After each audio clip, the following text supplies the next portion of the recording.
Alors j'ai pris des documents à la Bibliothèque nationale à Paris, des témoignages des conquérants de l'époque, des conquérants français.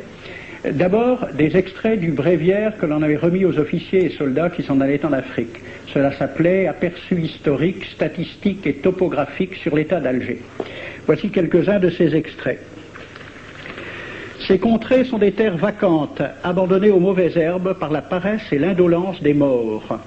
Les femmes du pays sont livrées par la paresse des Arabes, qui passent toute leur vie à fumer, à la turpitude de mœurs extrêmement relâchées. Elles n'ont pas de religion. Beaucoup doutent qu'elles aient une âme immortelle et croient qu'elles ne sont faites que pour la reproduction. Le climat aidant, les femmes sont nécessairement disposées au plaisir. Alors, allez-y, des terres vacantes et des femmes consentantes qui n'attendent que les soldats français. Et puis, à côté, j'ai vu d'autres documents qui marquent l'étonnement des officiers français qui débarquaient en Afrique. C'est Campagne d'Afrique en 1830 par un officier du corps expéditionnaire. Cette terre, qu'on avait présentée comme sauvage et inhabitée, est couverte de jolies maisons de campagne entourées de jardins. Toutes sont bâties sur des hauteurs dont les mouvements onduleux contrastent tout à fait avec l'aridité des côtes de Provence. La végétation y est superbe, et partout des sources et des courants d'eau fécondent la terre. Les fruits y sont en abondance, un grand nombre d'aqueducs amènent les eaux jusqu'à la capitale. Et le maréchal Bugeaud lui-même. J'ai reconnu que l'Algérie produit beaucoup de grains, une immense quantité de bétail. L'immensité des terrains ensemencés atteste l'existence d'une population beaucoup plus nombreuse qu'on ne le pensait. Le commandant Claude-Antoine Roset, dans Voyage dans la Régence d'Alger en 1833. Presque tous les hommes savent lire et compter. En France, on compte à l'époque 40% d'analphabètes. Ainsi, les soldats qui débarquent sont en général moins instruits que les sauvages qu'ils viennent civiliser. Le ministre de la guerre de l'époque, qui s'appelait Girard, il faut se résigner à refouler au loin, à exterminer même la population indigène. Le ravage, l'incendie, la ruine de l'agriculture sont peut-être les seuls moyens d'établir solidement notre domination. Savary, duc de Rovigo, apportez des têtes, bouchez les conduites d'eau avec la tête du premier bédouin que vous rencontrerez, au nom bien sûr de la civilisation. Christian, dans l'Afrique française, un détachement de l'armée parti d'Alger surprend la tribu désarmée des Olifias et massacre sur le champ tous les hommes, femmes, enfants, sans distinction. On parlera de 12 000 morts. Les troupeaux raflés aux Olifias seront vendus au consul du Danemark. Quant au reste du butin, il fut exposé au marché de Babazoun. On y voyait des bracelets de femmes encore attachés à des poignets coupés et des boucles d'oreilles pendant à des lambeaux de chair, au nom de la civilisation. Le colonel François de Montagnac. Selon moi, toutes les populations qui n'acceptent pas nos conditions doivent être rasées. Tout doit être pris, saccagé, sans distinction d'âge et de sexe. L'herbe ne doit plus pousser là où l'armée française a mis le pied. Saint-Arnaud, il était commandant et c'était aussi un mari très attentionné. Il écrit à sa femme « Chère Louise, je suis bivouaqué par une chaleur de 40 degrés au milieu de 20 villages superbes qui ne se sont jamais bien soumis. Je leur ai donné jusqu'à ce soir pour payer les impôts et les amendes que je leur inflige.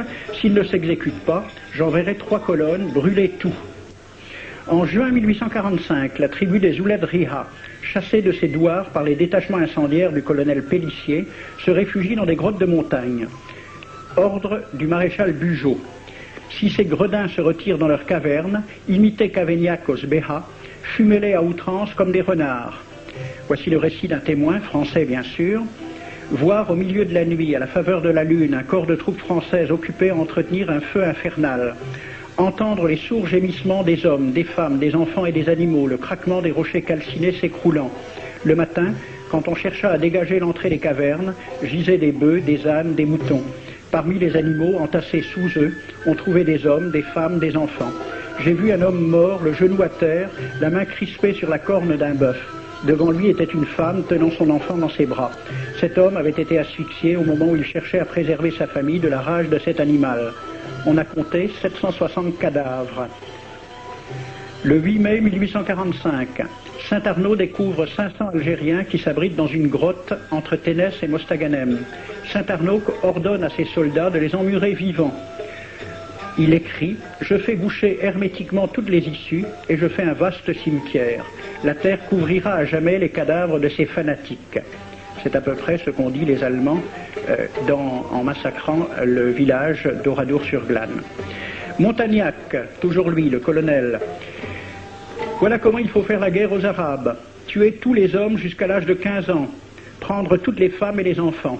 Vous me demandez ce que nous faisons des femmes que nous prenons? On en garde quelques-unes comme otages. Les autres sont échangées contre des chevaux et le reste est vendu à l'enchère comme bêtes de somme. Toujours au nom de la civilisation. Nous rapportons un plein baril d'oreilles récoltées paire à paire sur les prisonniers. Il contient même celle d'un de nos 58 gendarmes morts de maladie. 2 pièces de 100 sous ne sont pas à dédaigner. Le maréchal Soult, ministre de la guerre, répondant à des questions à la Chambre des députés. En Europe, un tel acte serait horrible et détestable. En Afrique, c'est la guerre même.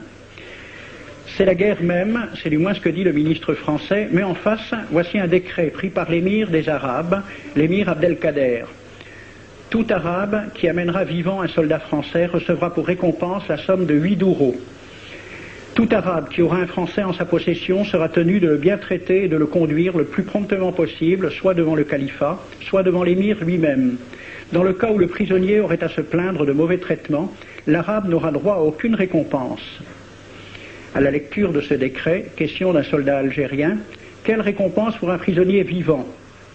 L'émir répond 8 douros. Et pour une tête coupée, l'émir répond 25 coups de bâton sur la plante des pieds. De quel côté était la civilisation? J'ai donc fait ce film avec les citations et des dessins et gravures qui étaient à la Bibliothèque nationale à Paris, et j'ai proposé le film à la Ligue de l'enseignement pour qu'il soit projeté dans les lycées et collèges de France et de Navarre. La Ligue de l'enseignement l'a refusé avec cette appréciation.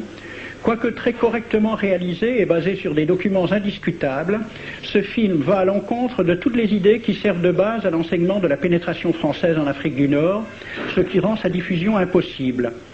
C'était reconnaître que l'enseignement n'avait pas pour but l'éducation, c'est-à-dire l'ouverture vers la réalité, mais l'endoctrinement au service d'une idée politique, ici le colonialisme.